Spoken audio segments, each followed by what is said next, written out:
Assalamualaikum warahmatullahi wabarakatuh. Di sini saya akan mempresentasikan tugas agroekosistem berupa sawah. Nama saya Fadil Nugraha dengan NIM 20202113 kelas agroteknologi A. Sebelumnya saya meminta maaf pada Ibu dikarenakan saya menggunakan handphone dan saya tidak menyalakan kamera.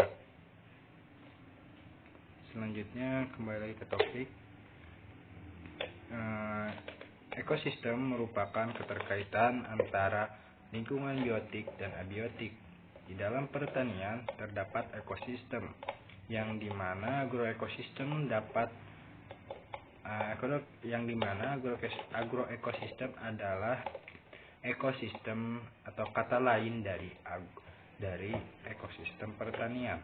Agroekosistem adalah suatu unit yang tersusun oleh semua organisme di dalam area pertanaman bersama-sama dengan keseluruhan kondisi lingkungan dan lingkungan yang telah dimodifikasi manusia lebih lanjut. Di sini saya mengamati agroekosistem berupa sawah, yang dimana sawah adalah lahan pertanian yang berpetak-petak dan dibatasi oleh pematang atau gelengan, dan lahan sawah ini memiliki fungsi strategis karena merupakan penyedia bahan pangan utama bagi penduduk, khususnya di Indonesia sendiri. Selanjutnya komponen agroekosistem persawahan. Suatu ekosistem alamiah maupun binaan selalu terdiri dari dua komponen tentunya. Yang pertama komponen biotik dan komponen abiotik. Di mana komponen abiotik adalah atau diartikan sebagai komponen-komponen penyusun ekosistem berupa benda mati. Contohnya sinar matahari, air, tanah, suhu, dan air hujan atau curah hujan. Sinar matahari atau cahaya matahari merupakan faktor utama penentu fotosintesis. Hal ini dikarenakan fotosintesis ini bahan utamanya atau faktor utamanya ini adalah dari sinar matahari itu sendiri. Kemudian air. Air adalah salah satu zat yang penting bagi semua makhluk hidup di muka bumi tentunya. Khususnya untuk tanaman, air bisa digunakan untuk proses fotosintesis. Air bisa digunakan transpirasi. Selanjutnya tanah. Tanah merupakan faktor yang menentukan pertumbuhan tanaman. Fungsi tanah, terdapat beberapa macam fungsi tanah, yaitu tempat tumbuhnya tanaman, tempat persediaan udara bagi pernapasan akar tanaman, tempat penyediaan unsur hara, dan tempat penyediaan air untuk melarutkan unsur hara. Suhu. Pada tanaman padi, suhu yang ekstrim sangat penting pada periode pembungaan. Ekspos tanaman terhadap suhu tinggi ekstrim pada stadia pembungaan dalam beberapa jam mengurangi viabilitas tepung sari dan menyebabkan kehilangan hasil. Curah hujan atau air hujan merupakan faktor yang dapat menentukan tinggi atau rendahnya produktivitas padi. Selanjutnya komponen abiotik atau komponen penyusun ekosistem berupa makhluk hidup atau hidup.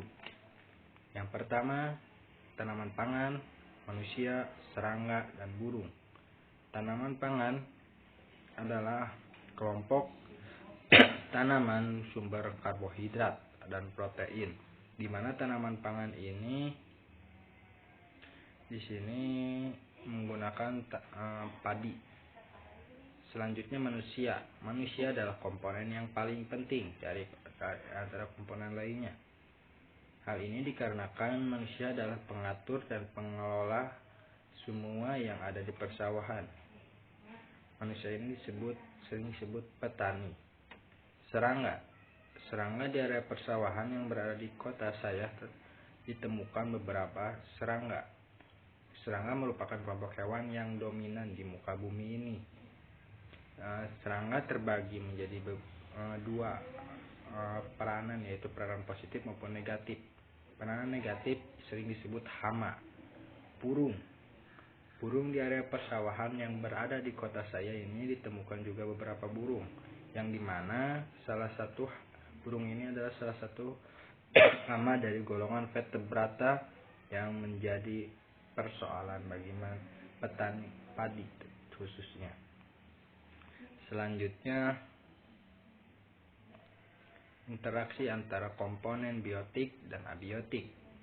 Komponen biotik dan komponen abiotik saling berinteraksi, maka akan terciptanya sebuah keseimbangan alam.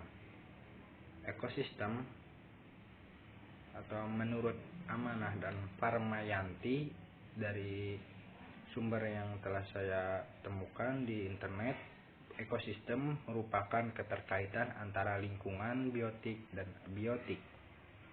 Contoh interaksi antara komponen biotik dan abiotik adalah yang pertama, air dengan tanaman, di mana air ini berperan sebagai pelarut dan tempat terjadinya semua reaksi biokimia dalam tubuh makhluk hidup.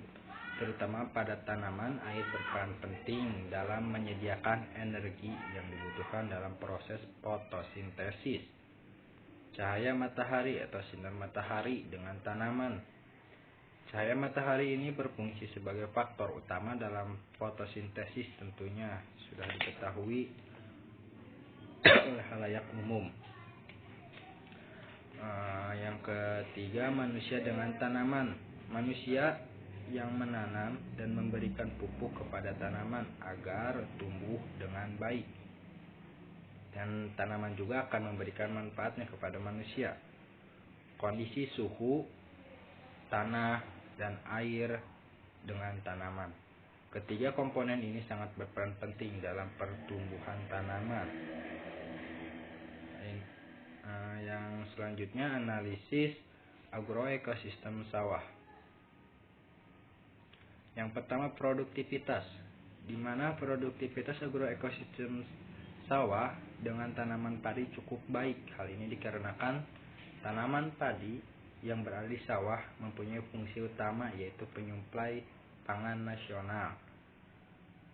Yang selanjutnya, keberlangsungan atau keberlanjutan atau kemampuan agroekosistem untuk menghasilkan produksi cukup baik, karena dari sudut pandang keberlanjutan usaha, agroekosistem sawah yang ditanami padi khususnya rata-rata tanaman yang berumur pendek, contohnya padi, sehingga kemungkinan besar untuk diterapkan. Stabilitas, yang ketiga, stabilitas atau produksi yang konstan pada lingkungan ekonomi dan manajemen tertentu, baik karena tanaman yang ditanam ditujukan untuk diambil manfaatnya dari segi materi. Yang terakhir, kemerataan. Persawahan pada tanah yang memerlukan lahan cukup luas, akan tetapi saat ini banyak lahan yang digunakan untuk non-pertanian yang menyebabkan kemerataan persawahan kurang baik tentunya di negara kita, negara Indonesia. Selanjutnya, kesimpulan. Kesimpulan ini dapat disimpulkan bahwa ekosistem atau agroekosistem persawahan ini terdiri dari dua komponen, yaitu komponen biotik dan abiotik. Dengan adanya dua komponen tersebut, diharapkan dapat tercipta keseimbangan alam. Yang selanjutnya, agroekosistem sawah ini